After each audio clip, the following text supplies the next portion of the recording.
Graças a Deus que nos dá a vitória por meio de Cristo Jesus. A paz do Senhor, meus irmãos. Quem pode abrir a sua Bíblia no Evangelho segundo Mateus, no capítulo 9. Estaremos lendo alguns versículos aqui, que seguirá como base também o caminho da nossa mensagem de hoje. Amém?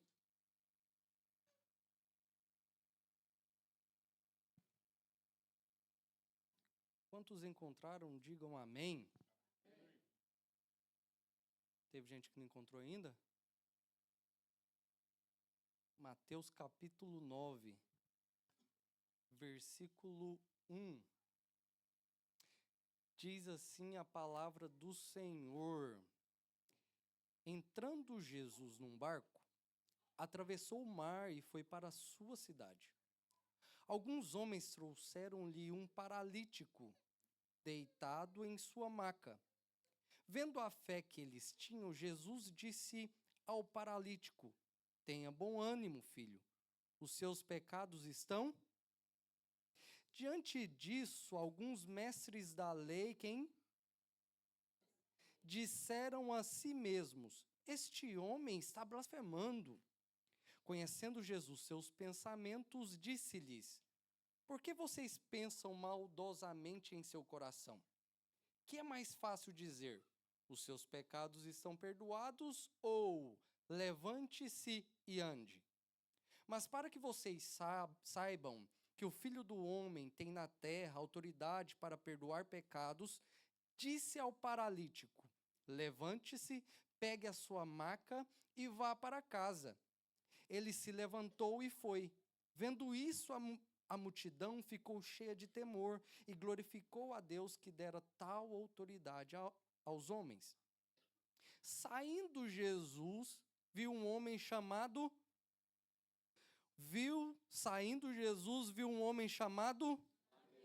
sentado na coletoria e disse-lhe: Siga-me. Mateus levantou-se e o seguiu. Estando Jesus em casa, foram comer com ele seus discípulos. Quem que foi comer com eles? Publicanos e pecadores. Muitos publicanos e pecadores. Vendo isso, quem viu? Vendo isso, perguntaram aos discípulos dele: Por que o mestre de vocês come com publicanos e pecadores? Ouvindo isso, Jesus disse: Não são os que têm saúde que precisam de médico, mas sim os doentes. Vão aprender o que significa isto. Desejo misericórdia, não sacrifícios. Pois eu não vim chamar justos, mas pecadores. Então, os discípulos de João vieram perguntar-lhe: Por que nós e os fariseus jejuamos, mas os teus discípulos não?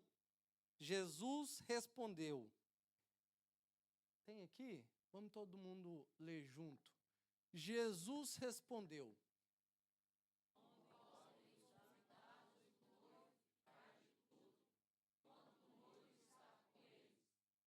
Virão dias quando o noivo lhe será tirado, e então jejuarão. Ninguém põe remendo de pano novo, roupa velha, pois o remendo forçará a roupa, volta aí, tornando pior o rasgo. Passa. Nem se põe vinho novo em odres velhos. Se o fizer, os odres se romperão, o vinho se derramará e os odres se estragarão. Ao contrário, põe-se vinho novo em odres e ambos se conservam. Amém? Amém, amém. O que significa isso?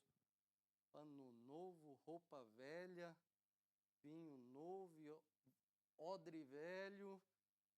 Se assente, por favor.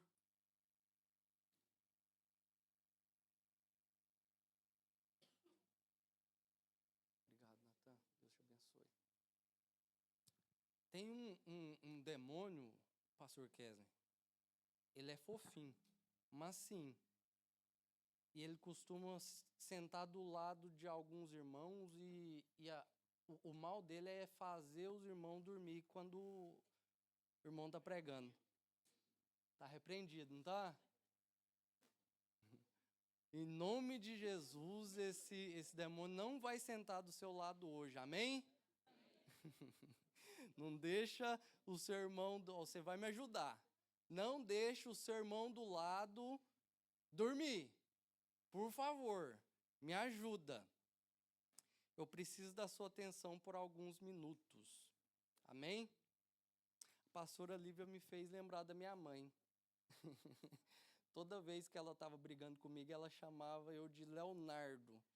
E se eu não respondesse na primeira, era Leonardo Humberto, vem aqui agora. Desde novinho, todo mundo me chama de Léo. Dentro da primeira sessão que lemos no capítulo 9, o escritor Mateus nos chama a atenção em especial para a identidade de Cristo. Nestes versículos que acabamos de ler, Jesus é apresentado como médico e como noivo. Primeiro, como médico, que não somente cura o físico do paralítico, mas também a alma, tirando ela da escravidão do pecado. E para Jesus, o que mais importava naquele momento não era que o paralítico saísse da cama e fosse embora andando. O mais importante para Jesus naquele momento era que o paralítico voltasse para casa com o seu coração purificado de todos os seus pecados. Após esse acontecimento, onde o paralítico foi curado, Jesus segue o seu caminho e no meio do caminho ele encontra Mateus. E aqui Jesus, dentro dessa sessão, Jesus mais uma vez será apresentado como médico. Mateus era um cobrador de impostos. Fala comigo, cobrador de impostos. E esses cobradores de impostos, eles faziam parte de uma das classes mais odiadas da sociedade judaica. O próprio Mateus, que era cobrador de impostos e o escritor deste livro, ele, ao escrever este livro, coloca-os na mesma categoria de pecadores, versículo 11. Estes homens eram considerados traidores da própria nação, pois eles ganhavam sustento arrecadando dinheiro para o Império Romano.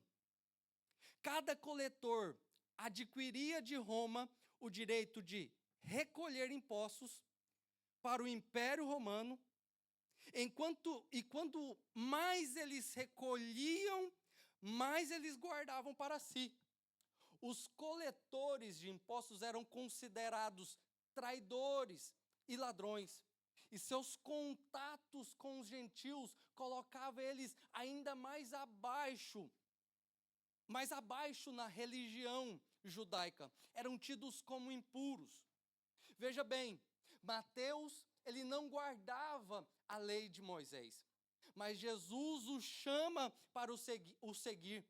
Ao ser chamado, ele de prontidão ele segue a Jesus. E ele, entrando em sua casa, ele chama todos os seus amigos pecadores, coletores de impostos, publicanos, que também não guardavam a lei de Moisés. E o que fez Jesus? Se assentou e comeu com eles. Não é que Jesus não se importasse com a lei, mas ele queria mostrar a todos o que de fato a lei queria transmitir. Porém, isso foi escandaloso demais. Tem alguém comigo? Isso foi escandaloso demais para um certo grupo religioso, intitulado de fariseus. Este grupo era conhecido por seguirem rigorosamente a lei de Moisés. Jesus sempre os acusavam de hipocrisia, falta de misericórdia e justiça e uma excessiva preocupação com as regras externas. Eles preocupavam demais com o exterior e deixavam de preocupar com o interior. E Jesus, ele vem na contramão disso tudo. E nos versículos, a partir do versículo 3 do capítulo 9, é a primeira vez relatada que vemos eles se levantando contra Jesus. Eles começaram a questionar primeiramente os discípulos de Jesus, dizendo: por que o seu mestre se assenta com pecadores e publicanos? Por quê? Porque ele se interage com esse povo. A lei de Moisés não permite isso. Eles tentavam enfraquecer a credibilidade de Jesus. Eles não suportavam o ensinamento de Jesus. O ensinamento de Jesus ia totalmente contrário ao que a religião pregava naqueles dias. Mas Jesus, ele não era sonso. Nos versículo 12 ele diz assim: mas Jesus, ouvindo isso, disse: os sãos não precisam de médico, e sim os doentes. Se esse grupo religioso, se esse judaísmo farisaico não fosse tão hipócrita, eles tinham entendido essa mensagem e tinham percebido que todos pecaram e foram destituídos da glória de Deus. Estavam todos longe de Deus e que precisariam de Jesus Cristo para estar novamente com o Pai. Mas eles não entenderam isso, eles se consideravam puros demais, santos demais, para ouvir aquele homem, para aceitar os ensinamentos daquele homem. O comportamento pouco ortodoxo de Jesus não somente provocou a crítica das autoridades religiosas, mas também intrigou pessoas comuns, levando questionamentos. E agora, no versículo 14, o questionamento é sobre o jejum. Vieram depois, versículo 14, vieram depois os discípulos de João e lhe perguntaram: por que jejuamos nós e os fariseus muitas vezes, e os teus discípulos não jejuam? Veja bem, a lei de Moisés ordenava que o jejum fosse feito uma vez no ano. Fala comigo, uma vez no ano. A lei de Moisés ordenava que o jejum fosse feito uma vez no ano, no dia da expiação. Já os fariseus, eles jejuavam 2 vezes por semana. O grupo de João, nós não sabemos a frequência, mas podemos dizer que eles sempre praticavam o jejum, pela forma em que João Batista é retratada na Bíblia. E por que os discípulos de Jesus não praticavam o jejum? Por quê? Sabemos que Jesus, ele não condenava a prática do jejum. Pelo contrário, ele mesmo iniciou seu ministério 40 dias no deserto jejuando. Mas a resposta de Jesus no versículo 15 vai confundir todos os grupos religiosos daquela época. Ao esclarecer isso, Jesus agora vai se identificar não mais como médico, ele vai se identificar como noivo. E por que eles jejuariam se o noivo estava com eles? O jejum, ele mostra o quê? Mostra contrição, tristeza, sacrifício. Já o noivo ou o noivado, ele mostra festa, celebração. Então, o momento para o jejum chegaria. Ao falar sobre noivo, Jesus está falando sobre ele, a respeito dele. E quando ele fala sobre ser retirado, ele está mencionando como ele seria tirado, seria morto, crucificado na cruz. Então o momento para o jejum chegaria para os seus discípulos. A vida cristã, meus irmãos, ela não é uma vida chata e nem triste, porque Jesus Cristo, ele nos encontrou. A vida cristã, ela é feita de alegria, de tristezas. Não, não, não. Por quê? Porque Jesus Cristo, ele venceu tudo. E se ele venceu tudo, logo ele está conosco. Porque ele prometeu que estaria conosco até a consumação de tudo. Ele está conosco. E... eu perdi aqui. Meu Deus. Enfim. A vida cristã, ela não é algo que deve ser tratado como uma obrigação. Jesus, ele queria retratar isso no seu ensinamento. Ele não queria que o jejum fosse uma prática obrigatória. Jesus, ele veio para nos transmitir, para nos fazer livre.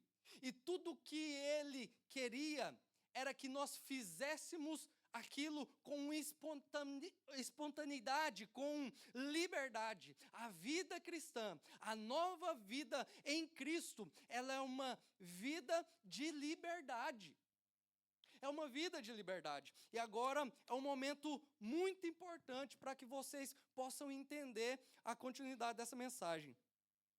Nas 3 ocasiões, Jesus se apresenta de maneira diferente. Na primeira e na segunda ele é apresentado como? Na primeira e na segunda ele é apresentado como? Na primeira e na segunda ele é apresentado como? Meu Deus, aquele grupo ali está bem, mas o de cá não está me ouvindo, não. Na primeira e na segunda sessão, Jesus é apresentado como? Com mais força, para ficar gravado na cabeça. Jesus é apresentado como? Aí, agora eu gostei. Na segunda sessão, Jesus é apresentado como? Na segunda parte, Jesus é apresentado como? Muito bem. Como médico, ele veio dar saúde espiritual a pecadores enfermos. Colossenses, capítulo 1, versículo 13 e 14 diz assim: ele nos libertou do império das trevas e nos transportou para o reino do Filho do seu amor, no qual temos a redenção, a remissão dos pecados. Glória a Jesus por isso. Jesus, ele veio nos dar saúde espiritual. E como noivo, ele veio para dar alegria espiritual. João, capítulo 3, versículo 29, diz assim: o que tem a noiva é o noivo. O amigo do noivo que está presente e o ouve muito, se regocija por causa da voz do noivo, pois esta alegria já se cumpriu em mim. Alegremo-nos. Apocalipse 19, versículo 7. Alegremo-nos, exultemo-nos e demos-lhes a glória, porque são chegadas as bodas do Cordeiro, cuja esposa a si mesmo já se ataviou. A vida cristã é uma festa e não um funeral. Não é uma festa que satisfaz a sua carne, mas uma festa que enche o seu espírito e alegra a sua alma. Ao concluir essa explicação agora, Jesus conta-lhe uma parábola sobre tecido e odre. E vamos ler ela mais uma vez, por favor, se você pode. Você está com a sua Bíblia aberta? Tem como colocar aí, Igão? Coloca aí.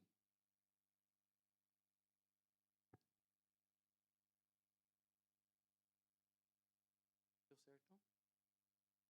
9:14. Mateus 9:14, desculpa. Então os discípulos de João vieram perguntar-lhe: por que nós e os fariseus jejuamos, mas os teus discípulos não jejuam? Jesus respondeu: como podem os convidados do noivo ficar de luto enquanto o noivo está com eles? Virão dias quando o noivo lhes será tirado e então jejuarão. Jesus estava falando sobre eles, já Entendemos isso, né? Ninguém põe remendo de pano novo em roupa velha, pois o remendo forçará a roupa, tornando pior o rasgo. Nem se põe vinho novo em odres velhos. Se o fizer, os odres se romperão, o vinho se derramará e os odres se estragarão. Ao contrário, põe-se vinho novo em odres novos e ambos se conservarão. Agora eu parto para a mensagem, depois desse panorama aqui, eu quero partir para a mensagem de hoje. E o título dela é Quebrando o Molde. Jesus ele veio para confundir, para quebrar o molde. Ele veio para confundir todas as coisas. Ele veio para botar pânico nas pessoas. Ele veio trazer espada. Mas ele veio trazer amor. Ele veio trazer julgamento, mas ele também veio manifestar a graça. Ele é a própria graça de Deus. Talvez alguns líderes religiosos pensassem que Jesus iria inserir alguns ensinamentos na religião judaica. Esperavam encontrar um meio termo, agregando o judaísmo farisaico ao melhor que Cristo poderia oferecer. Mas o que Jesus estava oferecendo, Daniel, era demais. O que Jesus oferecia, o judaísmo não poderia conter. Seria como costurar um retalho de roupa nova em uma roupa velha. Essa, quando fosse lavada, o retalho encolheria na roupa e a danificaria. Ou colocar vinho novo em um odre velho. A fermentação do vinho aconteceria, os gases se expandiam, os odres velhos não suportariam a pressão e se romperiam, perdendo tanto o vinho quanto o recipiente. A ilustração, meus irmãos, do pano lembra que Jesus veio dar plenitude espiritual, não apenas remendar a vida e depois deixar ela, que se ela se desintegrasse. Tem alguém comigo? A ilustração dos odres mostra que Jesus trouxe abundância espiritual. Repita comigo, abundância espiritual. Jesus, meus irmãos, ele veio para trazer algo novo, vida nova, e não remendar algo velho naquilo naquilo que já era novo. A lei mosaica estava em decadência. Hebreus capítulo 8, versículo 13, diz: ao chamar de nova essa aliança, ele tornou antiquada a primeira, e se torna antiquado e envelhecido, está a ponto de desaparecer. Jesus agora estabeleceria a nova aliança com o seu sangue. A partir de então, a lei não seria mais escrita em pedras, mas sim no coração das pessoas, e o Espírito Santo nos capacita a satisfazer a justiça da lei.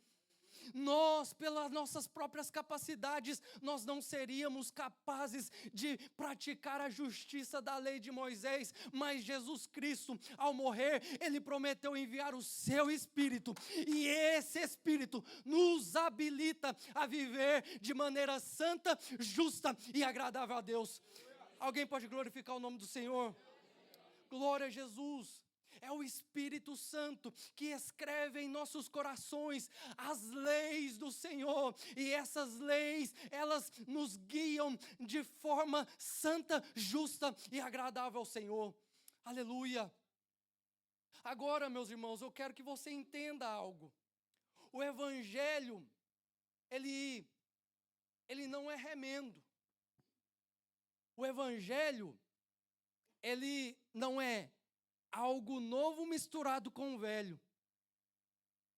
Se nós fomos tirados da vida velha, se nós fomos livres da escravidão do pecado, então o Evangelho vai fazer algumas coisas com a gente, com a nossa vida. Exige uma transformação. E eu separei aqui 3 coisas que o Evangelho vai fazer, vai provocar em nossas vidas. Primeira, Deus vai aniquilar tudo que você pensa que é, ou que sabe, porque a lógica humana não tem valor. O que vale aqui é andar por fé. Olha esse texto, 1 Coríntios, capítulo 1, versículo 18 ao 29. Certamente, a palavra da cruz é loucura para os que se perdem, mas para nós que somos salvos, poder de Deus. Pois está escrito: destruirei a sabedoria dos sábios e aniquilarei a inteligência dos instruídos. Onde está o sábio? Onde o escriba? Onde o inquiridor deste século? Porventura não tornou Deus louca a sabedoria do mundo? Visto como na sabedoria de Deus o mundo não conheceu por sua própria sabedoria, aprove a Deus salvar os que creem pela loucura da pregação, porque tanto os judeus pedem sinais, como os gregos buscam sabedoria, mas nós pregamos a Cristo crucificado, escândalo para os judeus, loucura para os gentios, mas para os que foram chamados, tanto judeus como gregos, pregamos a Cristo, poder de Deus e sabedoria de Deus. Porque a loucura de Deus é mais sábia do que os homens, e a fraqueza de Deus é mais forte do que os homens. Irmãos, reparai, pois, na vossa vocação, visto que não foram chamados muitos sábios segundo a carne, nem muitos poderosos, nem muitos de nobre nascimento. Pelo contrário, Deus escolheu as coisas loucas do mundo para envergonhar as sábias, e escolheu as coisas fracas do mundo para envergonhar as fortes. E Deus escolheu as coisas humildes do mundo e as desprezadas e aquelas que não são, para reduzir a nada as que são, a fim de que ninguém se vanglorie na presença de Deus. Aqui, meus irmãos, nós andamos por fé. O único aqui que é bom é Ele, o único aqui que faz é Ele, o único aqui que pode é Ele. Deus é tudo em todos e nós somos apenas filhos, servos, apenas seguimos Cristo Jesus, o nosso Senhor. Aleluia. A primeira coisa que Deus vai fazer é tirar a sua lógica. Ele tira o seu chão às vezes.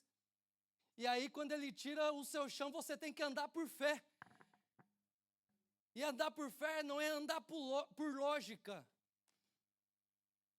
A gente acha que muitas vezes a gente anda, que ser crente é mil maravilhas.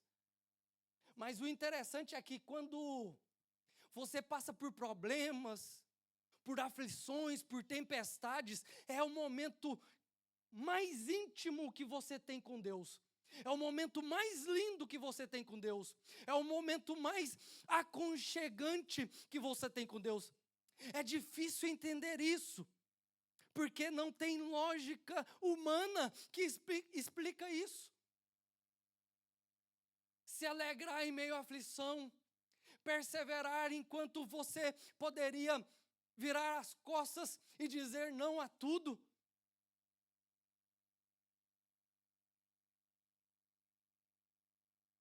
Mas o Senhor, Ele te assiste de perto mesmo na tribulação. A tempestade, ela sopra o barco, mas dentro do barco, às vezes a gente esquece, Jontas, que Jesus está nele. Por mais que ele esteja em silêncio, Jesus continua com você. Então, a primeira coisa que Jesus vai tirar é a sua lógica. Você começa a ter que andar por fé. A segunda coisa é a liberdade. Romanos, capítulo 6, versículo 15 ao 23, diz assim: e então, vamos pecar porque não estamos debaixo da lei, mas da graça? De maneira nenhuma. Vocês não sabem que quando se oferecem a alguém como escravos obedientes, são escravos daquele a quem obedecem? Esse é um texto um pouco difícil, então vamos prestar bastante atenção. Quer escravos do pecado, que leva à morte, quer escravos da obediência, que leva à justiça. Mas graças a Deus, porque embora tenham sido escravos do pecado, nossa vida passada, vocês passaram a obedecer de coração a forma de ensino que lhes foi transmitida. De fato, vocês foram libertos do pecado e tornaram-se escravos da justiça. Falo isso em termos humanos, por causa das limitações humanas de vocês. Como ofereceram os membros do seu corpo em escravidão à impureza, que leva mais e mais à iniquidade, assim ofereçam-se agora em escravidão à justiça que leva à santidade. Quando vocês eram escravos do pecado, estavam livres da justiça. Olha só, antes eu era escravo do pecado e livre da justiça, mas agora, que fruto colheram então das coisas das quais agora se envergonham? O fim dessas coisas é a morte. Agora, porém, que vocês foram libertos do pecado e se tornaram escravos de Deus, o fruto que colhem leva à santidade, e o seu fim é a vida eterna, porque o salário do pecado é a morte, mas o dom gratuito de Deus é a vida eterna em Cristo Jesus, o nosso Senhor. A segunda coisa que nós temos quando nós encontramos o Evangelho é a liberdade. Só que essa liberdade não é uma liberdade para pecar. É uma liberdade para praticar a justiça. Um texto que vai explicar bem esse outro texto está no Antigo Testamento. Na lei mosaica existia uma lei que era a lei do escravo da orelha furada. Durante 7 anos, Yasmin, aquele escravo trabalharia para o seu senhor de maneira obrigada. Mas depois de 7 anos, a lei dizia assim: você tem que liberar, falava para o senhor, você tem que liberar esse escravo. Você tem que deixar ele ir. Se o escravo gostasse do senhor, então ele poderia ficar e trabalhar para o seu senhor. E aí então o seu senhor fazia o quê? Furava a orelha desse escravo, dizendo: ele preferiu ficar aqui em casa, trabalhar para mim, ele gosta de mim, então pode ficar. É isso que acontece conosco. Jesus, ele nos tirou da escravidão do pecado.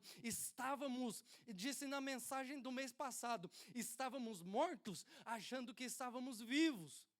Estávamos caídos e achávamos que estávamos levantados. Nós estávamos feridos e achávamos que poderíamos oferecer algo.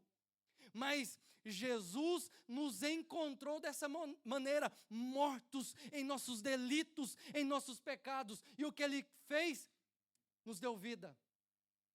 Nos deu vida, nos libertou. E agora Ele disse: se você quiser ir, pode ir. Volta a ser escravo do pecado. Se quiser vir, pode vir. E seja servo da justiça. Só que essa servidão, ela não é algo obrigado.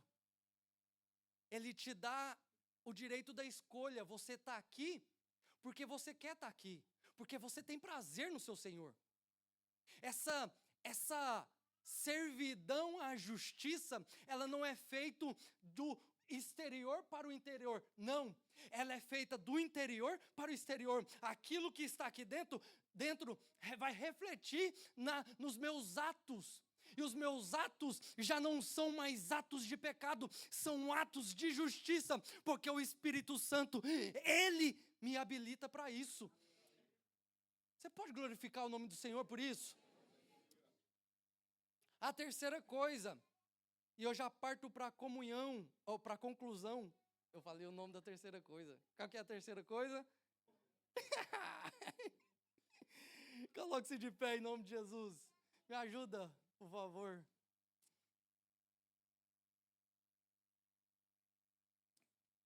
Terceira coisa. O que é? Com mais força, você está com sono. Acho que o peludinho está aí. Sangue de Jesus tem poder. Qual que é a terceira coisa? Amém, foi embora.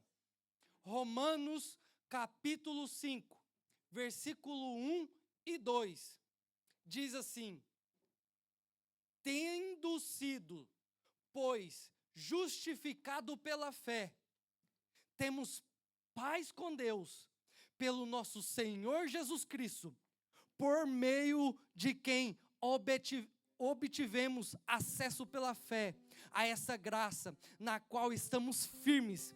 Assim, nos gloriamos na esperança da glória de Deus.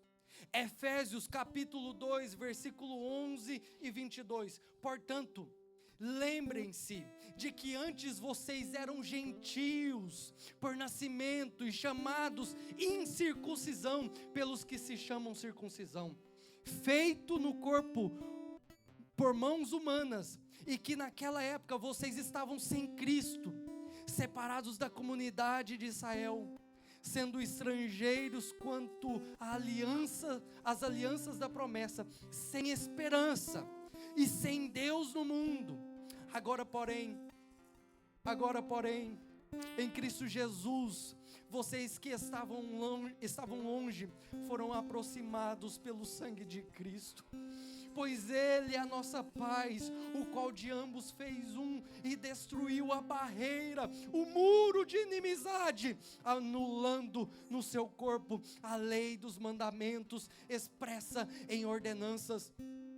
O objetivo dele era criar em si mesmo, dos dois, um novo homem, e assim estabelecer a paz e reconciliar com Deus os dois em um só corpo, por meio da cruz pela qual ele destruiu a inimizade. Ele veio e anunciou paz a vocês que estavam longe e paz aos que estavam perto, pois por meio dele ambos temos acesso ao Pai por um mesmo Espírito. Aleluia.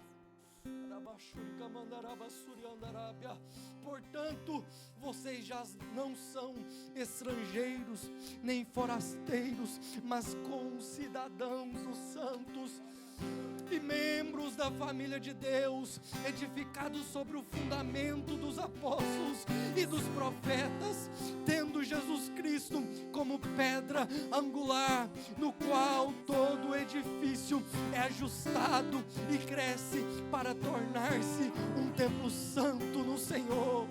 Nele vocês também estão sendo edificados juntos para se tornar morada de Deus por seu Espírito. Aleluia. A lei ela tinha capacidade de te mostrar o que estava errado, o que era pecado, mas ela não tinha a força para te tirar desse pecado. Mas Jesus Cristo, que cumpriu toda a lei, que nasceu sem pecado, que viveu sem pecado e morreu sem pecado, mas ao terceiro dia ressuscitou. Ele cumpriu a lei e através dele nós somos feitos justiça de Deus. através do seu Espírito, Ele coloca em nosso coração a santidade de Deus, a justiça de Deus. A lei, ela não tinha o poder de te aproximar de Deus, mas Jesus Cristo, Ele quebrou o muro que separava você de Deus. Jesus quebrou a inimizade que nós tínhamos com Deus. Hoje nós podemos dizer, somos amigos daquele que criou os céus e a terra. Aleluia, aleluia, aleluia.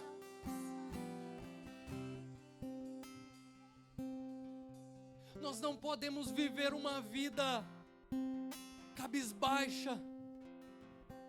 Nós não podemos viver uma vida entristecida.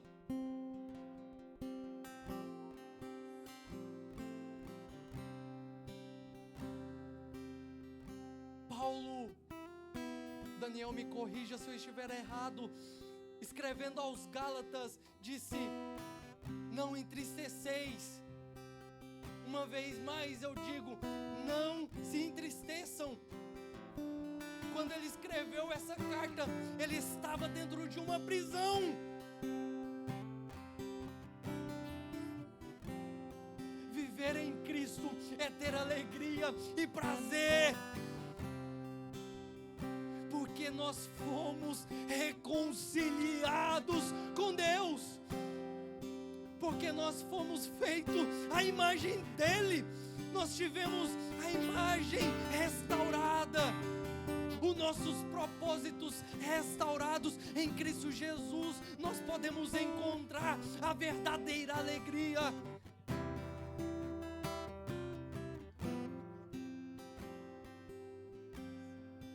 Eu já busquei alegria em outras coisas.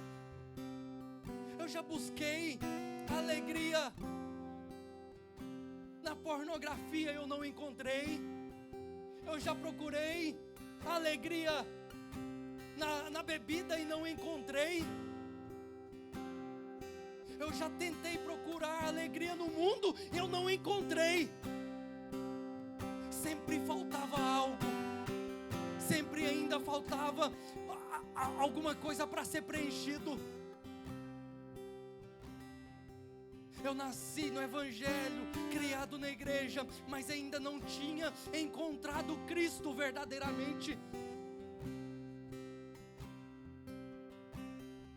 Era um fariseu me considerando justo, sem pecado, santo demais para reconhecer que eu precisava de Cristo, até o dia que Ele me tocou, até o dia que Ele me encontrou. Aleluia, aleluia. Aí o que é que acontece? Ele transforma a tristeza em alegria. Aleluia. Juliano, certa vez, ele falou que ele nunca foi um bom pecador. Eu nunca fui um bom pecador também. Tive as minhas aventuras, mas eu nunca me afundei demais. Mas não é o que você faz. Eu já falei isso aqui, eu vou repetir. Não é o que você faz, é contra quem você faz. É contra quem você faz. Qualquer pecado, qualquer mentira, qualquer difamação faz de nós merecermos o inferno e não a misericórdia de Deus, porque Ele é santo demais, Ele é santo demais, Ele é maravilhoso demais, mas mesmo assim Ele entrega Cristo Jesus por nós. Aleluia, aleluia.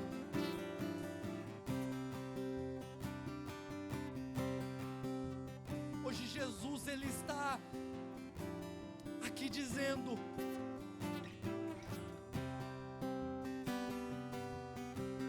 vem, segura na minha mão.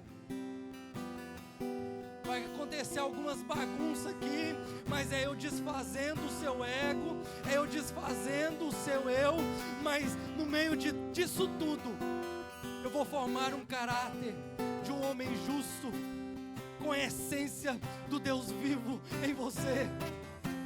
Aleluia. Hoje Jesus está aqui estendendo a sua mão para você, dizendo: eu quero te dar liberdade. Hoje Jesus está te dizendo: eu quero te dar comunhão com o Pai. Eu quero te dar alegria de verdade. Eu quero te fazer feliz de verdade.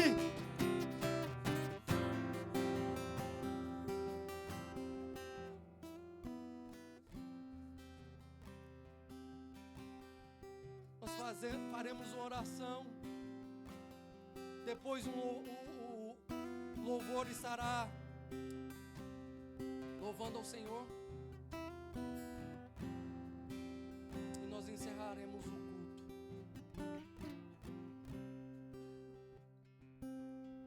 Ele está com as suas mãos estendidas, em um sinal. Estende as suas mãos assim, como se você estivesse segurando na mão dele. Diga: Senhor, segura as minhas mãos.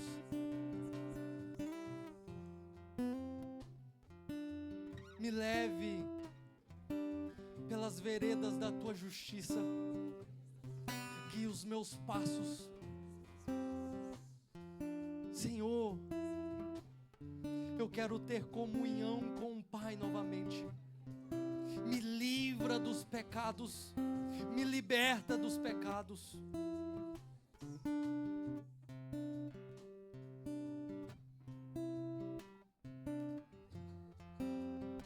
Aleluia.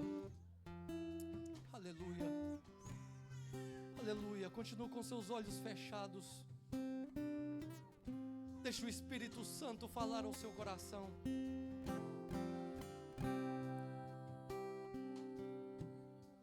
Aleluia. Aleluia. Aleluia.